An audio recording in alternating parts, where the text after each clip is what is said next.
The forest stood silent. Ancient trees watched. Their branches, gnarled and twisted, reached towards the solitary cabin nestled beneath their leaves. Smoke curled from its chimney, the only sign of life in the stillness. Inside, the woodcutter sat, sharpening his axe. His face, weathered and creased like the bark of the trees he felled, spoke of long years and hard labor. He worked with a practiced hand, each stroke of the sharpening stone precise, rhythmic. His eyes, though, held a deep sadness, a longing for something lost in the mists of time. He lived alone. His only companions were the whispering trees, the watchful birds, and the ever-changing moods of the forest. He knew every inch of his domain, every twist in the path, every hidden stream. He knew the silence that settled after the fall of snow, the symphony of birdsong at dawn, the rustle of leaves that heralded an approaching storm. The forest was in his blood, its rhythms his own. The woodcutter's days were ruled by the sun. He rose before dawn, his body stiff and aching from years of toil.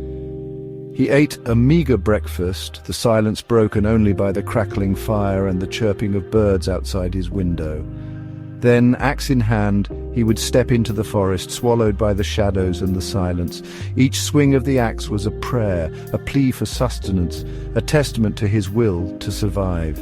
He worked until his hands bled, until his back screamed in protest, until the sun dipped below the horizon, painting the sky in hues of orange and purple.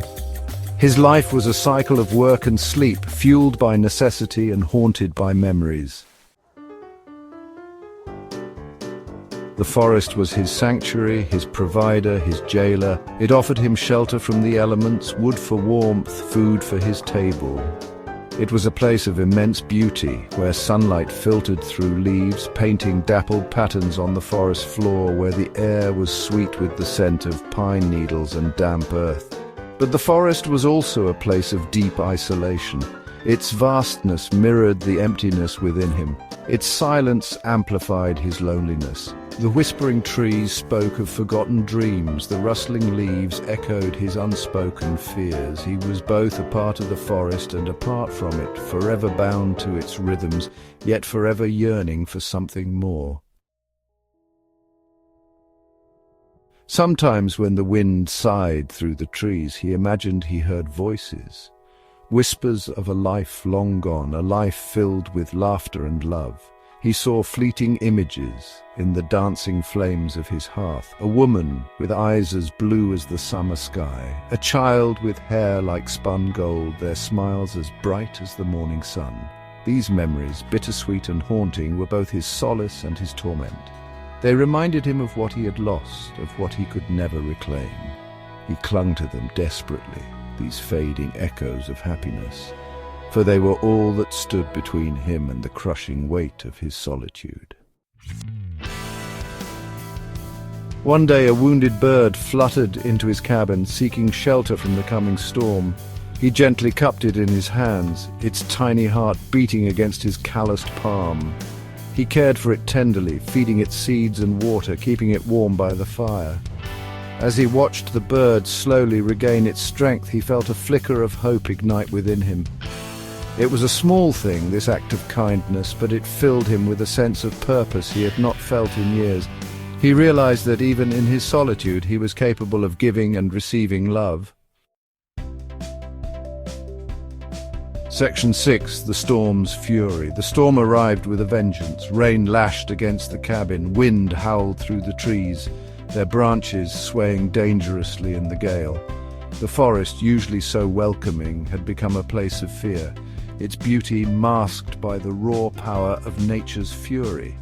Inside his cabin, the woodcutter huddled by the fire, the storm raging outside mirroring the turmoil within him. He thought of the bird, now strong enough to fly, and prayed it had found shelter from the storm's wrath. He knew, with a certainty that chilled him to the bone, that he could not outrun this storm, nor the grief that raged within him. Section 7. A Final Act of Kindness. When the storm finally subsided, leaving a trail of destruction in its wake, the woodcutter ventured out. The forest floor was littered with fallen branches, the air thick with the smell of damp earth and pine needles. As he surveyed the damage, he saw a flash of blue and green amidst the debris. It was the bird. Its wing was broken, its tiny body still and lifeless. The woodcutter felt a pang of sadness, a reflection of his own brokenness. Gently, he picked up the bird and carried it back to his cabin. He carefully carved a small wooden bird, a final act of kindness, a tribute to the tiny creature that had briefly brought light into his solitary existence. Section 8. The silence of the forest. The days that followed were the hardest. The silence of the forest seemed deafening, the absence of the bird's cheerful chirping a constant reminder of his loss.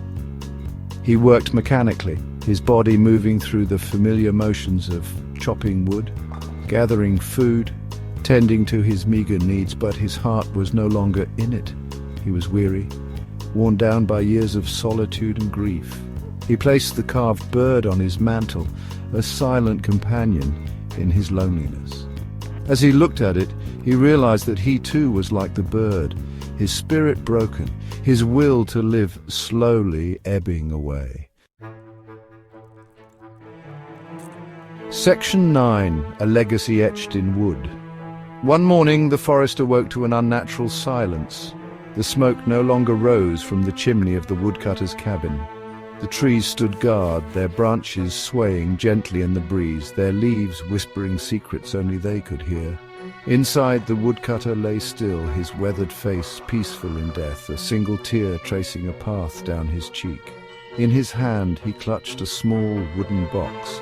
Inside, nestled among the shavings, lay the carved bird, a testament to a life lived in the shadows, a heart that had known both love and loss. The forest mourned his passing in its own way, the wind sighing through the trees, the leaves rustling softly, carrying his story to the heavens above. The woodcutter was gone, but his legacy, etched in the wood, in the silence, in the very heart of the forest, would live on.